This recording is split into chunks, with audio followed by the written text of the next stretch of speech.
Okay, back at it. So I think where we stopped, or where I stopped in the previous video, was I had just taken off the other side, the upper radiator hose. So now I'm going to go ahead and pull this radiator hose off, or this radiator pipe off, and pull the thermostat out. Also, what I want to do today is I want to go ahead and investigate the clutch. So after I get that radiator hose or pipe pulled off, I'm going to go ahead and investigate the clutch to see what all it's going to take to pull this clutch arm off and install a clutch arm that would be appropriate for the 80-20 or 820, not 80-20. Oh, I'd love if this was an 80-20, but an 820. So I'm just going to do a little exploring today. Got the manual with me and everything.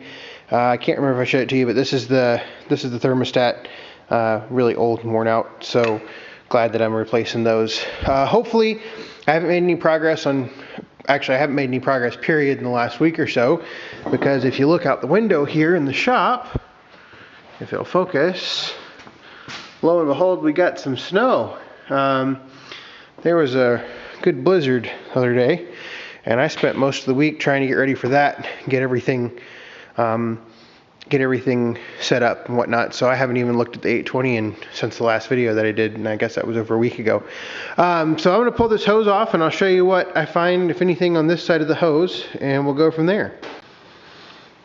Alright, got the bolts out, and I've got it kind of jarred loose, so hopefully I can just pick it up. Oh yeah, sweet. Let's see here. Hey, it looks like this one was actually still in operating condition. Not really what I had hoped for. I had preferred, I was looking at the temperature there. Is it 160 or 180? I think that's 180. Yeah, it's 180. So this one was still in operating condition. Doesn't look all that great in there. Doesn't look terrible. So see what the inside of the engine looks like. Well, that doesn't look half bad. What about the inside of the radiator from this side?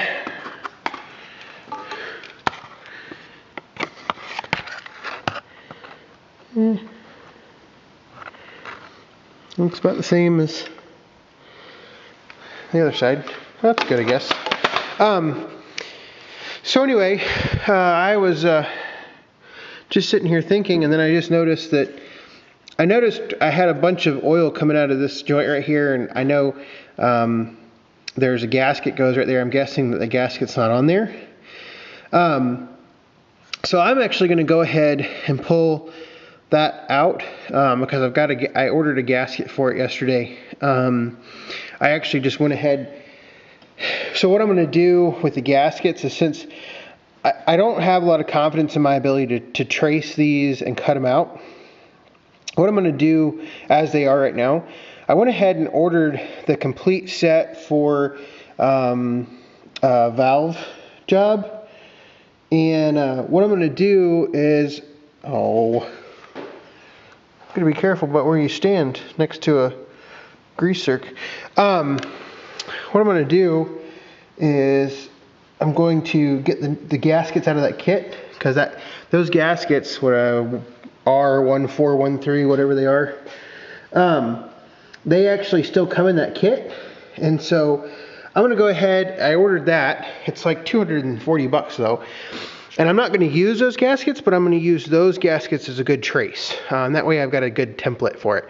And basically what I'll do is I'll make a cardboard template, and then I'll get some gasket material and cut those.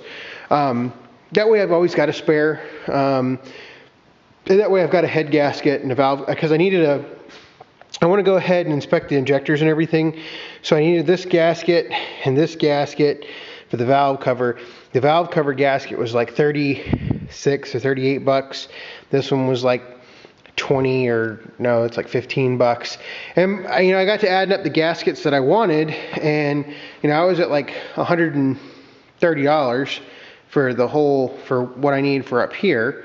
And I was like, I'll just get the whole kit, and that way I've already got a head gasket and stuff. And I mean, I don't need a head gasket right now. I have no intentions of pulling the head, but just in case. So that way, if I need to pull that lower radiator pipe and stuff, I can. But I think that's it for this side.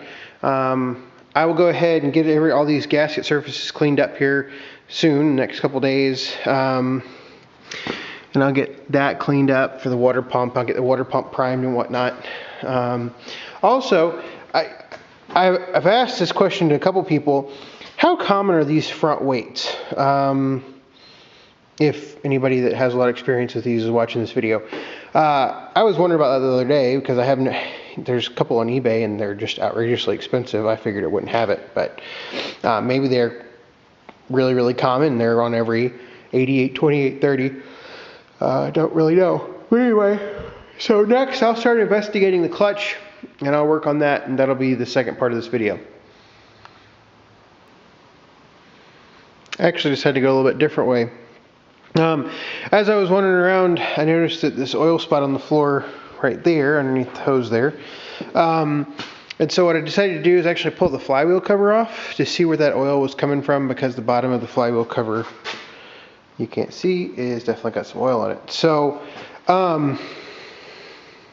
looks like it's just the main seal, leaking.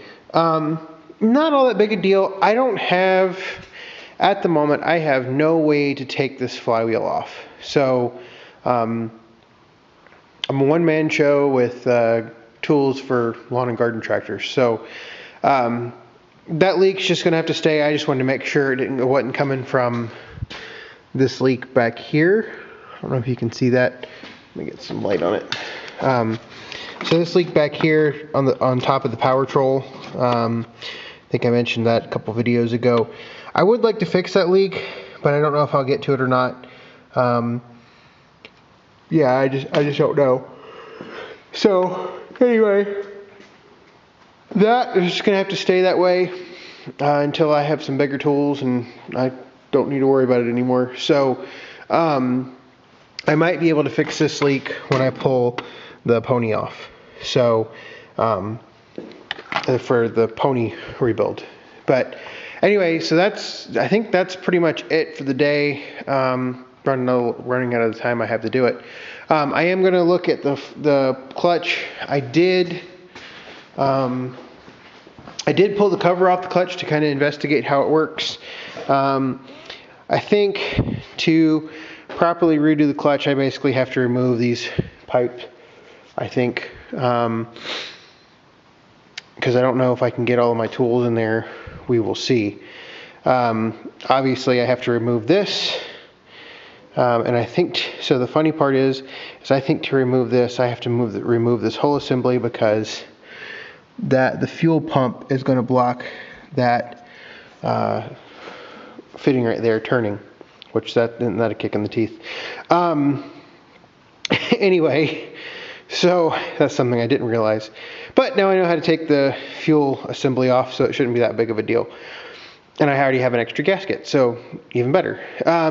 So probably this afternoon I'll go ahead and work on cleaning up some of this stuff around here, do some more inspections, kind of come up with a punch list of things that I need to attend to, figure out how to get this clutch arm replaced. I still have to source a new clutch arm, clutch brake, clutch fork, whatever you want to call it. So yeah, I think that's it for today. This will probably be hopefully next week. Next week's Thanksgiving, I can get out here and work on it some, but I don't know how well that'll work. Got quite a number of things to do. So anyway, yeah, I think that's it for now. Thanks for watching, and it'll probably be another week before I get another video out. Just a little addition, something kind of disturbing. So this thermostat right here was not working at all, and I still don't have the base out. The top of it was actually cracked a little bit. And so basically all of this junk, I mean, I can push down on that and it doesn't give. So there is like tons of rust particles that were built up on top of this thermostat. So I'm going to get this base out. I'm going to see exactly how much rust I get out of there. That's slightly concerning. That means that one of these cylinders may have gotten hotter than the other one. I don't know enough about these cooling systems. But yeah, so something I'm concerned about, you know, once again kind of reinforces my need or desire to do a compression test, just to see. So anyway, there's that. I thought I'd show you that, and we'll kind of go from there. Alright, well there's the pile that's on the floor already, and I got the thermostat out, and you can see how much stuff is built up on the edges. I mean, you can just poke all that away. So it's going to take me a while to get this cleaned out, and I'll see exactly how much I get out of it. But like I said, this must have been clogged for a long time, so I'll hopefully it's not something bad with the engine, but you never know.